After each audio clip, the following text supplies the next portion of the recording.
Hello, everybody. Mark Powers, your host for Imagine Better podcast, episode 3. And look who's in my studio today, Mr. Kurt A. David himself. Kurt. Mark, pleasure. Absolute pleasure. Yeah, great to be now, here. This guy, thank you, and I'm honored to have you here. This guy's amazing. I mean, you talk about a stack of just awesome, right? I mean, this guy's credentials up to wazoo, his experiences. I mean, you've been in professional basketball, a multi-book author. Obviously, we have this beautiful award, the Emmy Award TV host. Obviously, a professional keynote and workshop presenter. Yes. When do you sleep?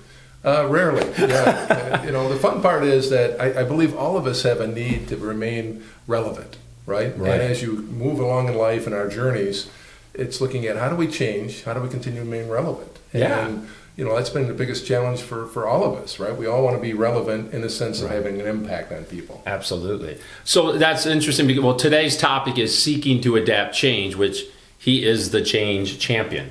So I've been excited for this interview or conversation. I don't want to use the interview. Guess I just did. But conversation. And so walk the audience. A lot of the people that are going to see this obviously know who you are. But let's have some fun conversation. I want to know more about this bad boy. Yeah. And I mean, you're all over the world on different stages. It seems like basketball. I mean, walk me through it. Yeah. Well, I can't talk about what I do without first talking about who I am. Right. And that's my foundation, and who I am is based on how I was raised. Okay. And there was 8 of us in a house with 1 bathroom growing up. So one of the things you'll learn when there's 8 of you in a house with 1 bathroom is that life is not all about you. Right. You learn fast. It's like, okay, hey, listen, there's 1 bathroom, there's 8 of us. We got to figure this out. I can't even imagine. And so, that was the great thing, as you learn early on. My mom was a teacher and a coach and athletic director at a local private school that we grew up at. And my dad was the director of social services. So both give back industries. Like they both gave back in what they did professionally. Right. The other thing is, all 6 of us kids were on athletic scholarship and 2 of us played professionally. So imagine that household growing up, extremely competitive. Sports was obviously a major part of our life. Right. And the nice thing is having a mother that was an athletic director, we had a key to the gym anytime we wanted. And, you talk about Malcolm Gladwell's 10,000 hours that he talks about You're not kidding. in his books. We got a lot of gym time. And Christmas Day, Thanksgiving night, whenever it was, right? It's like, hey, let's go to the gym. Yeah. And so that was a benefit for us, and that's what helped us in the sports world. Very nice. 5 out of the 6 kids growing up were basketball. I'm 6'9", got a brother 6'7", another brother 6'6". A couple of my sisters are tall. We did have one run to the litter, Mark. Yeah. She was only 5'6", but she was our track runner at Central Michigan University, so she ran track. But that was our foundation, that was our upbringing, and that's what framed the base that I needed for the rest of my life. Okay. And I was very fortunate to play college, played professionally overseas in Europe. And one of the things that you learn very quickly in professional sports is 100% of professional athletes ultimately lose their job. Right. Undeniable fact. At some point, we're done playing. Yeah. And so when that was over for me, it was a period of kind of being lost, right? Trying to figure out who I am, what am I doing? It literally, Mark, took about 5 years for me to stop realizing I was in fierce competition with every soul around me. Right. In sports at that level, you're in competition even with your own teammates. Right. And so it took me a while to realize, okay, yeah, competition's healthy, but I'm not in fierce competition where it's like cutthroat and everything's, win or lose. Right. It took me a while to relax a little bit. And so that was the transition that I went through at that point after playing basketball. It's interesting. I was watching your Purpose Summit presentation, and you talked about that, where you went through a variety of different athletes in their former glory days and their transition and the struggle. But they all talked about the strategy. You have to plan. You have to have that strategy. And and that is so important. I think when people change, there's surface level change. New Year's resolutions, a great example. 3 weeks later, back to my same habits. Then there's that soul gut-wrenching change. I'm transforming who I am. I loved what you said in your speech, though. He goes, you got to find out what you're changing, why you're changing it, And I think and there's then a how third. to change it. And how to change it. Yeah. Yeah. And so it's very important. And so, one of the benefits of having been involved with sports is that when I was done playing pro sports years later, Right. I had the idea of sitting down with other former professional athletes and hearing their story. Okay. In other words, how did you get through this change? And, let's talk about the glory days, because everybody wants to hear about the glory days, but let's talk about this transition. Let's talk about how you recreated success. And that's what spawned the idea for my first book, From Glory Days, Successful Transitions of Professional and Detroit Athletes. Yeah. I sat down with 20 former Detroit Pistons, Tigers, Red Wings, and Lions and interviewed them about, hey, let's talk about your glory days, your World Series championship, your NBA championship, your NFL All-Pro. But let's talk about this transition. Yeah. And Mark, this is the sobering part that most people don't know. 25% of NFL players are broke within the first year out. That's amazing to think about. 78% of NFL players within 2 years are broke. It's not much better for the NBA. 60% of NBA players within 5 years are broke. And it's not just the money. There's an 80% divorce rate for transitioning athletes. So from job loss to disaster, that's the reality that pro athletes face. And so for me, it was like, okay, let's find the successful transitions. Let's hear those stories. Not that they didn't struggle, right? But they found success somehow, and let's talk about that. So that's what spawned the idea of the book. The book did very well, and then the book ultimately turned into a TV show that we went a little bit harder with. Yeah. From Glory Days, we've done 4 seasons. Won an Emmy Award with my interview with Rocky Blyer out of Pittsburgh, who won 4 Super Bowls after being a war hero. So that was an amazing story as well. But This is all inspiring. well, it's been fun, and one of the things I realized, I have a counseling background. That's one of the things I did when I was done playing basketball, is I went and got a master's in counseling. Okay. And one of the things you look at in counseling is patterns. You look for patterns. And one of the things I started realizing as I was working with these pro athletes was that there was a pattern of success that they did in their transition. In fact, there was 5 things, and I call them my 5 rules of change, because I'm a simple guy, and I'm like, I need to do something to remember these 5 things, so I created an acronym, RULES. Each letter stands for something, each letter means something. Yeah, you're big on acronyms. I love acronyms because it helps me remember things, right? And so that helped spawn then into the speaking side of it. Right. Because I had more and more people saying, hey, let's talk about this change. What do you have? And I had packaged presentations that I could present talking about my 5 rules of change, talking about leading change, communicating change. Yeah. So I love change. I mean, it's just something that I believe is we all face at some point. You're not kidding. The good, the bad, the ugly of it, too. Yeah, I mean, absolutely. I myself have been going through a tremendous amount of change in the last 2 years. I've been scared as shit to do this show. Like, my confidence is just ramping up because I'm surrounding myself with awesome people like you that have been through it. I'm learning and I'm regaining, and my change is real, and I'm seeing it every day. And I'm applying it every day. And it's not surface level, Kurt. I mean, this is some good deep stuff. checking myself and then applying it, having my own strategy. So I love this. Like when you were going to come on here today and we were going to talk about change, I was like, oh, I want to hear what he said. Good timing. It All is. right, so let me ask you this, Mark, because I'm used to being on that side of the microphone usually. I'm usually the one asking the questions, right? And so this is a little different. I just have to answer the questions. But let me ask you a question. Sure. What is the first part of this change causing you to do right now? What is it causing you to think or feel or do at this point? For the first time, and I'm talking first time in my life, I'm being held accountable and more aware of choices I make and unbreaking bad habits and recognizing those triggers that cause those habits.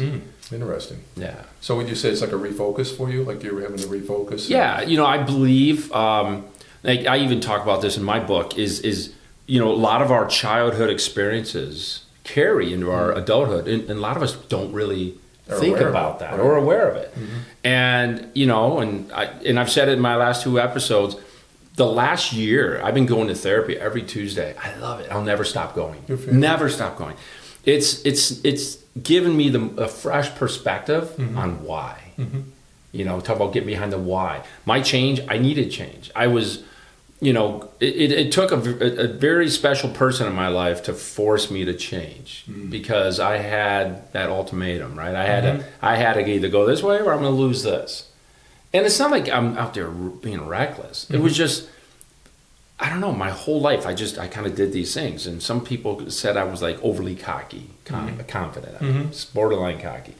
I don't want to ever be that way. In the last 2 years, I've humbled. So I have changed. You've had circumstances that put you in that position. Absolutely. Yeah. And so Spencer Johnson in his book, Who Moved My Cheese, talks about if you don't change, you become extinct. Right? Yeah. Not that you were going to become extinct, but you saw the writing on the wall that it's like, boy, if I don't change, this is the direction, and I don't want that. And so as a result, what's interesting you mentioned that, because part of my 5 rules of change is that first letter R, which stands for refocus. What I've discovered is any individual or organization going through a change has what they call a refocus. That's where there's an awareness. That's where there's a look at, okay, what is my past goal and what is my current goal? What is my new objective? What is my strategic plan? How do I measure that, right? Those are all part of that refocus, which is the first part. It's soul searching, I call it. Yeah. A lot of soul searching for businesses and individuals that go through that. And it's an important part of getting that rudder in the right direction. And that's what you discovered as well. And I'm still discovering it. I'm telling you, man, every day I'm just like, oh, this is, and it's, you even mention it in some of your speaking engagements, but change is really hard. It can be, yes. And for me, it's been hard because I'm so stubborn. I'm learning to not be so stubborn, and I'm learning to open my mind more. And it's like I used to do a ton of these kind of videos and just inspirational stuff. And my thing was always, hey, just make somebody smile. You never know what they're going through. And then for the last 2 years, no one's seen me online. I mean, I've just been kind of it's a almost extinct. It's a regrouping. You're finding yourself again. It's interesting. Would you consider yourself change resilient or change resistant? That you're resistant to change up to this point before all this happened, or I would say, I answer you honestly. I would say no. Good. But I always felt that change to me, because when things are good, things are always good. Change was so easy for me for the last decade. And then it was like, I don't know, within 4 years, something started going on in my life. And change has been really hard. But you know what, Kurt? The first time in my life, I dug deeper to find out who I truly am, and facing the fears dead on, like face on, And again, it's like when I met with Terry Bean a month or 2 ago, when we were talking about this, I called him and I said, hey, I've got this idea. I want to vet it through you. And he says, man, yes, that'd be awesome. I'll come out and help you film the inaugural. So we did. And I was scared to do that. That was the first time I've been in front of a camera in a while. Interesting. And, I But you're a natural. You do it well. And thank you. In fact, you mentioned about Terry Bean. I mean, talk about a master networker. You're not kidding. He does, yeah. I call him the connector of the universe of humans. Love it. But yeah, so change, I love embracing it. I'm constantly just thirsty for learning every day. Do I make mistakes? Oh yeah, we all do. Absolutely. I make dumb choices some days. Yeah. Well, the neat thing is that poor choices. There's a comfort zone that we live in. Okay. But it's very difficult to grow in that comfort zone. I have yet to meet an individual or a business that remains in a comfort zone and grows. Yeah. Let me repeat that. It's very difficult to remain in a comfort zone and grow. We typically have to leave that comfort zone to have growth. Right. Personally, professionally, whether I'm a business, whether I'm a little business, big business, individual, regardless, I have to leave that comfort zone. When I was working with professional athletes specifically, they had to majorly leave a comfort zone. Oh, I'm sure. Right? Yeah. Their income, their style of life, their accolades. I mean, I had many of the pro athletes said, why is it that when I'm making all this money, everybody gives me stuff for free, cars, suits, dinners, but all of a sudden I stop making all this money and I got to pay for everything, right? So, that would be a huge hit to the blow to the mind too. The ego, everything. But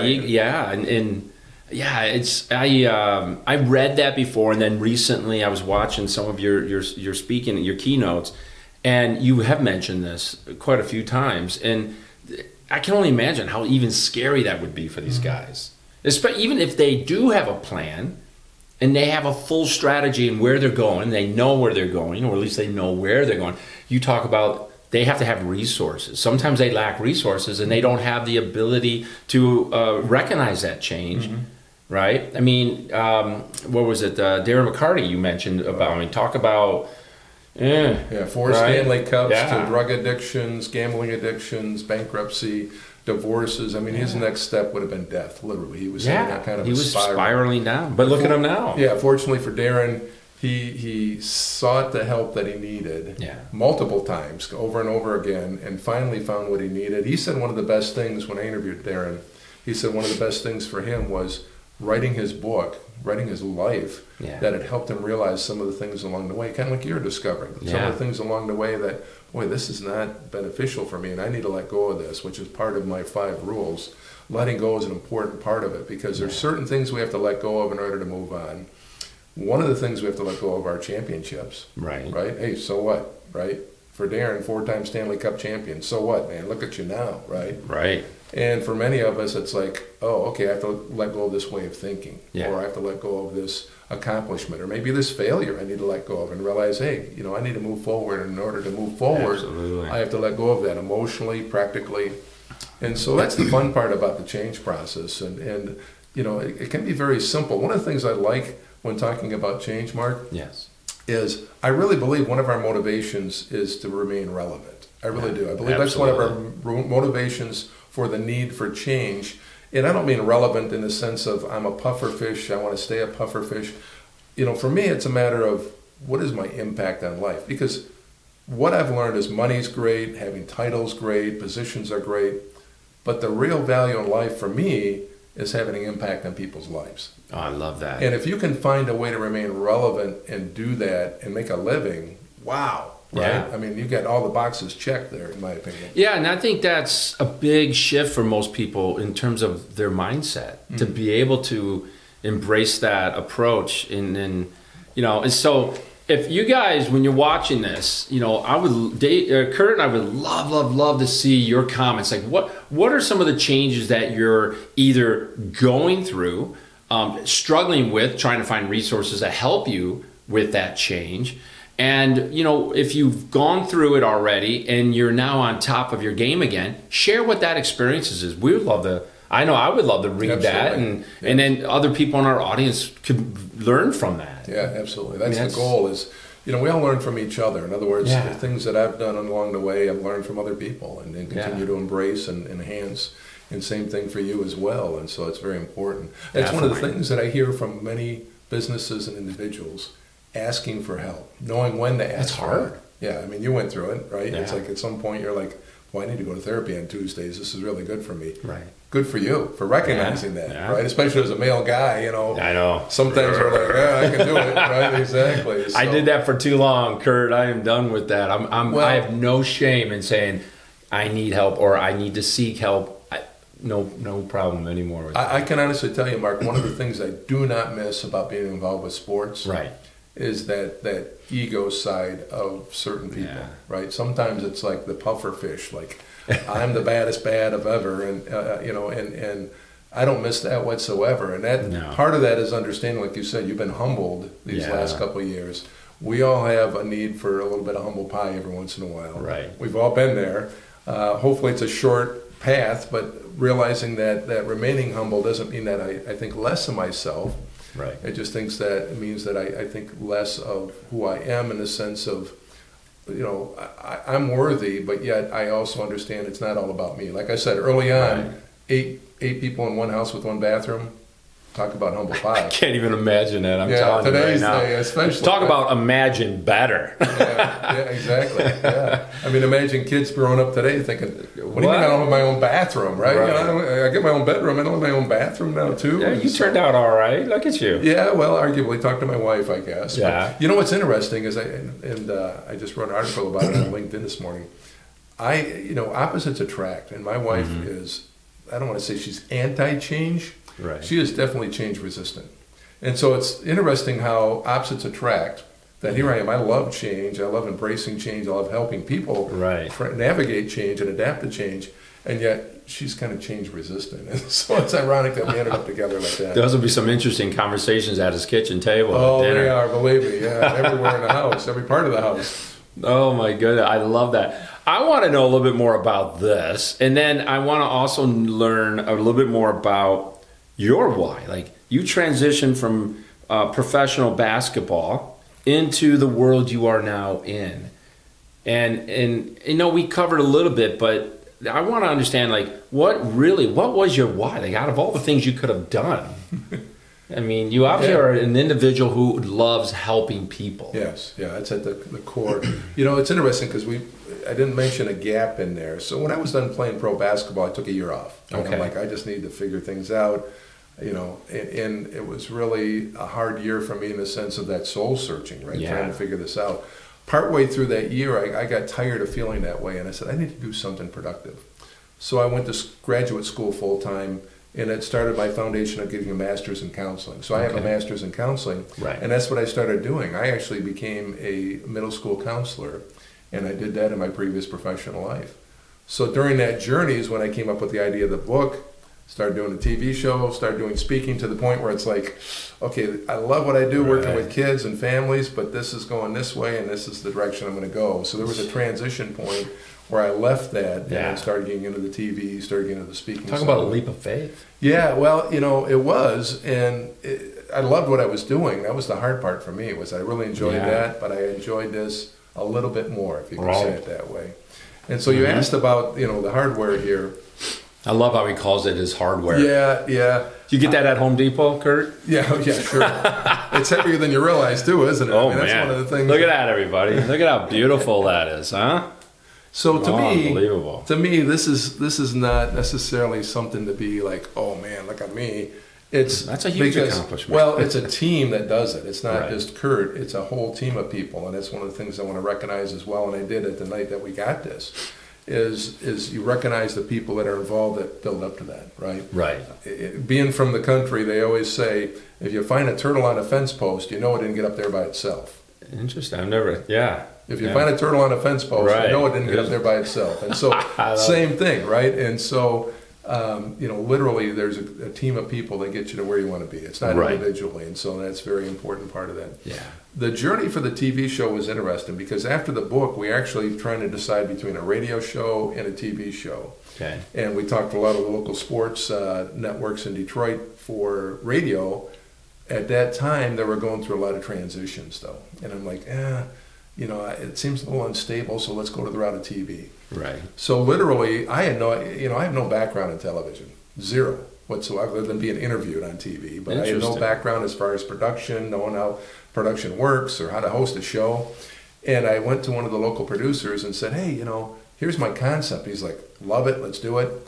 We literally taped 9 episodes that bicycled out on cable access stations for that first season. Oh, Now, wow. cable access, for the audience that may not know, that's those channels you flip through that every once in a while you see somebody gardening or doing something, you know, with a local board meeting at a school or at Right. a city. Like public TV. Exactly, Yeah. that's exactly. And so literally we were on 28 different networks throughout Michigan. And it's like, wow, they kept asking for more shows. I'm like, Right. okay, this is bigger than public access TV. Uh-huh. So we went to a bigger network the second season, found out, okay, it's a little bit bigger than that, and we can't really make a lot of money. So then we went commercial in season 3 and 4.